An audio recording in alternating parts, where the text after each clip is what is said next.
Hi. It's currently 3 a.m. in Boston, Massachusetts, and in about 14 hours I'll be in Pitbull Stadium to watch the Miami FC. Oh, no, not the one with Messi. You know, it's kind of unfortunate that I have to make that distinction, and here's why. Miami has the weirdest soccer history of any city in the United States. Hear me out. We can start in 1972 when the Washington Darts of the NASL, that's the North American Soccer League, moved to Miami and rebranded themselves as the Miami Gatos. The Cats. I have a long-running theory that they wanted to be the Gators, but the University of Miami wouldn't let them, so they just took the closest thing. Not to worry, because the very next season they rebranded again as the Miami Toros. They played 3 more seasons as the Toros, even making the championship game, aka the Soccer Bowl. I love that name. Before they ultimately went up and moved town again to become the Fort Lauderdale Strikers. The owner of the team claimed that this was because of the enthusiastic soccer community in Fort Lauderdale, but the real reason was the horrible attendance. This was just the unfortunate reality of any NASL team besides the Cosmos and Aztecs. Attendance was terrible unless Pele decided to come into town. And the gap between the big two and everyone else was so big that no owners thought it was viable to keep their teams going, and it led to the downfall of the league as a whole. There was also the Miami freedom of the ASL. Yes, the ASL, not the North American Soccer League, the American Soccer League. They played in the Orange Bowl, which had a capacity of 73,000, and they had an attendance of about 1,000. They lasted another 4 years before dismantling. MLS was then birthed in 1996, and they were determined not to make the same mistakes as the NASL. For about 11 years, until David Beckham became available. Just so we're clear, I don't blame him for this. It's David Beckham. MLS did try its luck early on with 2 Florida teams, one the Tampa Bay Mutiny and the other the Miami Fusion in 1998. They played in Lockhart Stadium, which has a third the attendance as the Orange Bowl, and I see this as an absolute win. We're making progress, people. Unfortunately, this was not enough to save the club. They were once again financially unviable, bleeding money, and after the 2001 season, they announced they would not be coming back. The main contributor being attendance issues. Am I repeating myself? Like, am I crazy? Hey. Can you let me know, please? Hey, Beckham's making an MLS franchise in Miami. What? Yeah. But for a whole host of reasons, they're not gonna play a match until 2020, so keep it on the hush and don't let anyone try to take advantage of the open market, okay? Oh, okay. So that's exactly what happened. Miami FC was actually announced a year after into Miami, but they started playing in 2016 in the NASL. Yes, that's the same one. It's also not the same one. I also lied to you. They played in the NASL, and then the NPSL, and then NISA, and finally in 2020, they found what seems like a permanent home in the USL Championship. I don't know if I'm hearing this wrong, but it feels a little bit different. I feel like we can actually take this counter away, because we kind of have some stability now. We have a stadium that we are playing in consistently for the most part. We have a league that we're in consistently for the most part. We're competing in this league. We're not a complete embarrassment. I think things are actually fine. So why are things f***ing terrible?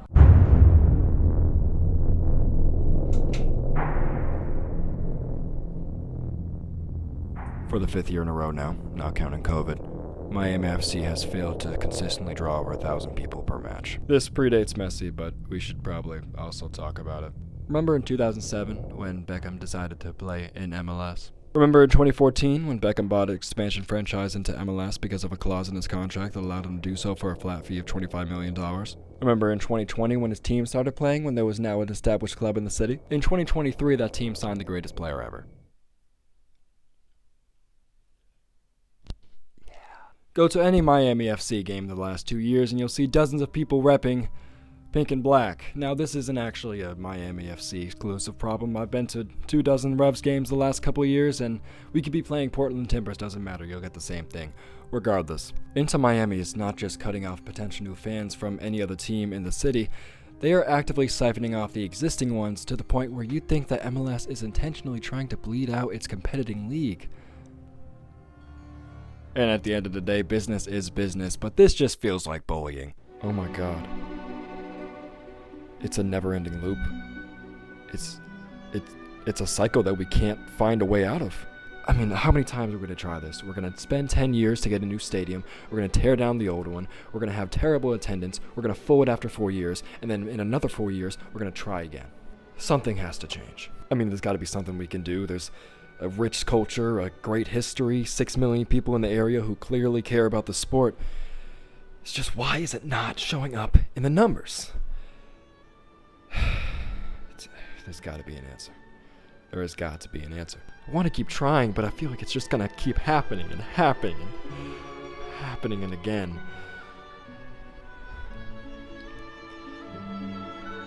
We've got to break the loop. We have to end the cycle. We need to do it different. We need to do it different. I think I need to do it different.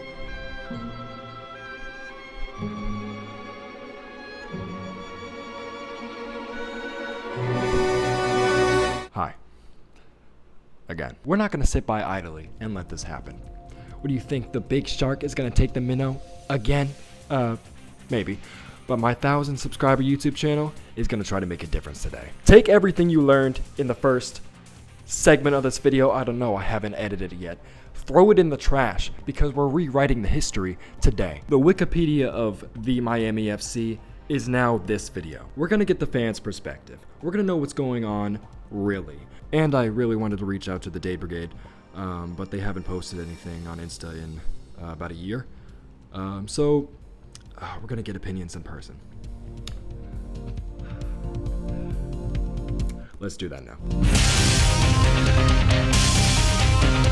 It's not the greatest start here. I've been looking for people outside the stadium to interview, and I can't find anybody. I saw one couple with Miami FC gear, but then they looked like they were busy, so I didn't bother them, and then they walked away. And now I'm here at the admission, and there's no one here? The game starts in an hour. I see people walking up in the distance. I just want to try to not be weird about this. Never mind. It was just a guy in a Barca kit. So eventually they did let me into the stadium, which happens to be a beautiful little venue, even if its main home is an American football team on a college campus.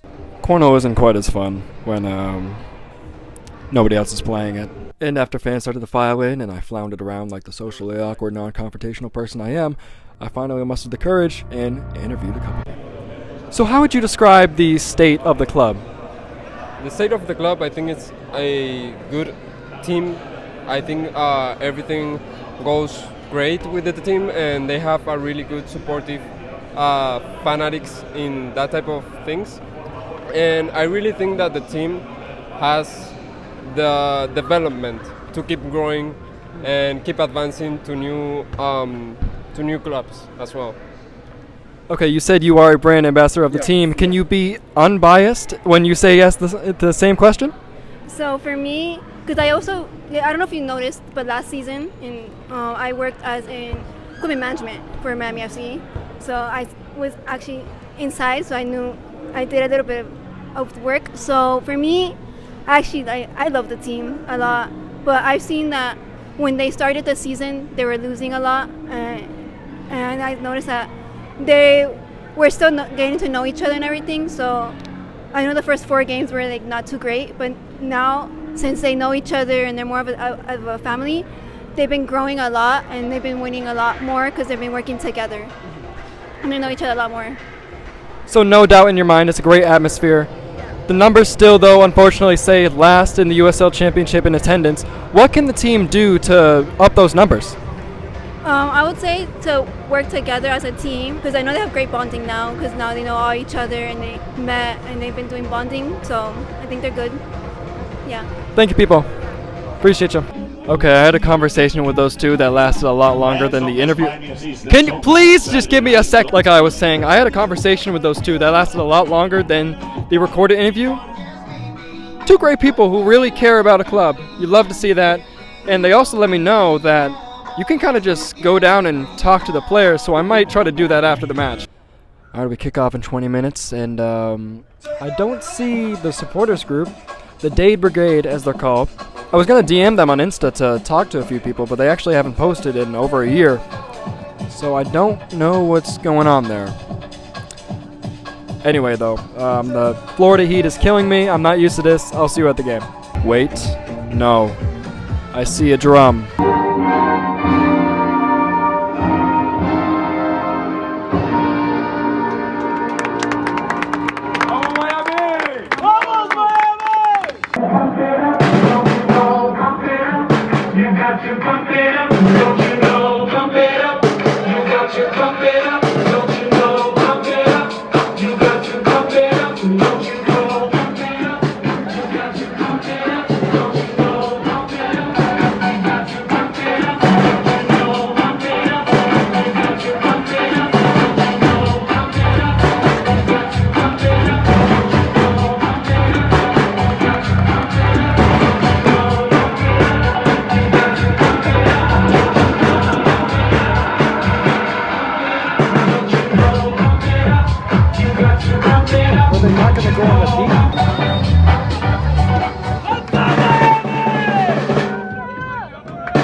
The first half was unique, if anything. There were brief moments where it was so quiet it was actually kind of unsettling. Like, I don't think I've ever heard goalkeeper instructions from the stands before, and it was as cool as it was uncomfortable. Sometimes I can only focus on the 7-foot kingfisher behind me, named Golasso. He's right next to me, isn't he? I think most people would hear that and come to the conclusion that these people have no passion, and I think that's a completely ridiculous statement. Yes, it is true that there are at most a couple hundred people sitting here with me, but I have no doubt in my mind that these people care about what's going on the pitch. And in fact, the broadcast is showing right now, so you know what's going to happen. Enjoy the show! Into the dangerous spot, Milano, Bonfiglio, he scores!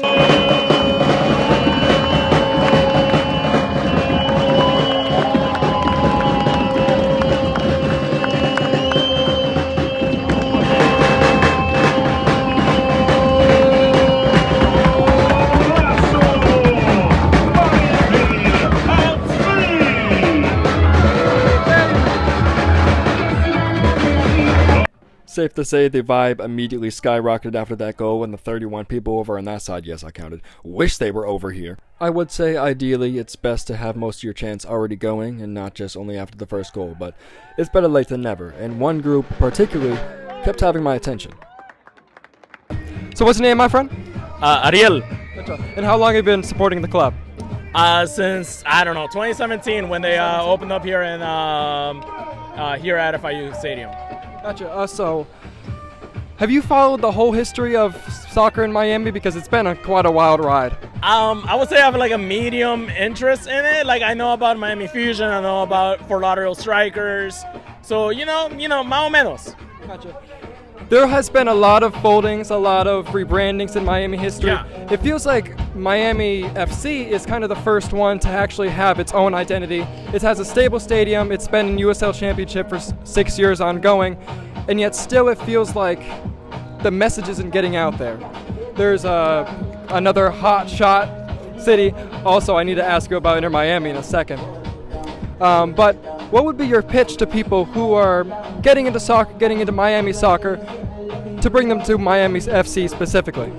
So look, Miami. There's two Miamis, right? There's the Lamborghini rich Miami that's in South Beach, and that is in Wynwood, and then there's regular ass working class Miami that like hey, I don't have that much money to go see like the big stars. If you're the part of the second Miami that struggles to pay rent, the Miami that wants to be like grassroots, this is the place for you. I understand that. I was through Wynwood today, and I definitely understand that feeling. I've been enjoying Miami. I'm from Massachusetts. It is hot as shit in here. The humidity is even worse, but I am enjoying my time here at Miami FC in Pitbull Stadium. Unfortunately, though, I've seen quite a few Inter Miami jerseys in the stadium. How do you feel about that? I think it's a good introduction, right? Like when people get introduced to the game, they go to the biggest stars, they go to like the highest profile things.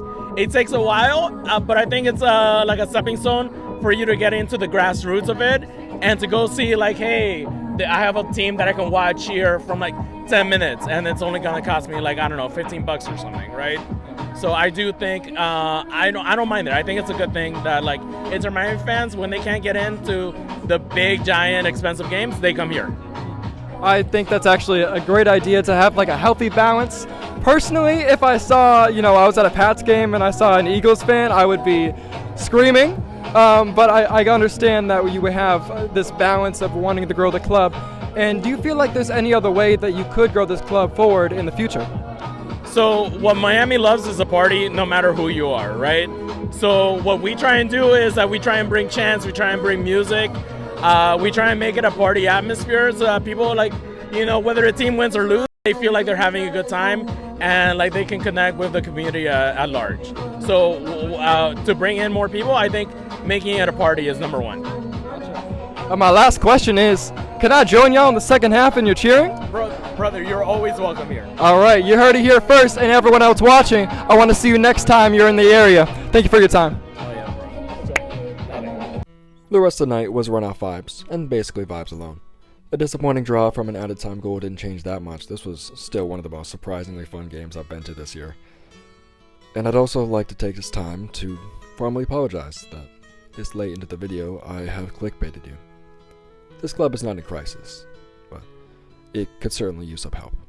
I'm on a mission to not only get more Americans into this beautiful game before the World Cup, but to invest time into their local clubs. And if you'd like me to showcase yours, make sure to leave a comment. I'll try my damnedest to get there. But Miami specifically has so much potential. It's a shame that those who do get into soccer will default to the big guys, building the big stadium for the superhero who gets paid millions to live here. But there's so much more to see, and that might just be better for them. But hey, I'm just an outsider who lives, 1,000 miles away? I don't think I'm even the best person to be telling you all this. We have had some highs, some lows in the extremely long, complicated history of Miami soccer. But let's hear from one man. How's it feel to rep Miami? Amazing. I mean, the vibes are on the up. We're definitely improving game by game.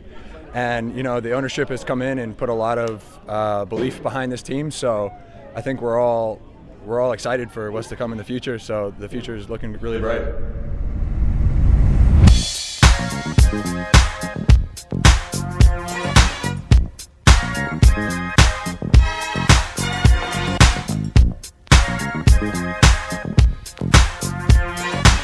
I wanted to get a clip of the history part on the plane. Didn't happen.